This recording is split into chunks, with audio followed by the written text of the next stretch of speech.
കൊഴുപ്പ് മാറ്റാനുള്ള ശസ്ത്രക്രിയയിലെ പിഴവ് മൂലം വിരലുകൾ നഷ്ടമായ സംഭവത്തിൽ ആശുപത്രിയുടെ ലൈസൻസ് റദ്ദാക്കി. കർശന നടപടിയുണ്ടാകണമെന്ന് യുവതിയുടെ കുടുംബം. നിയമപോരാട്ടം തുടരും.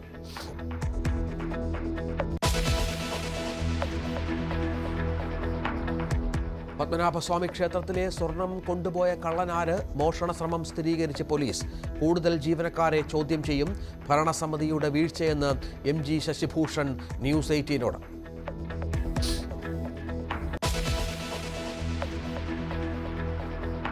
ആലപ്പുഴ ചെറുതനയിൽ തെരുവുനായ ആക്രമണത്തിൽ നിരവധി പേർക്ക് പരിക്ക്.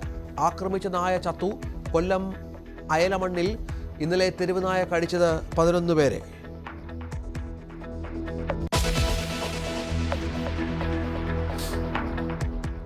സംസ്ഥാനത്ത് ഇന്നും ഒറ്റപ്പെട്ട മഴ തുടരുന്നു. പത്തനംതിട്ട, ഇടുക്കി, മലപ്പുറം ജില്ലകളിൽ യെല്ലോ അലർട്ട്. ആൻഡമാനിൽ കനത്ത മഴ.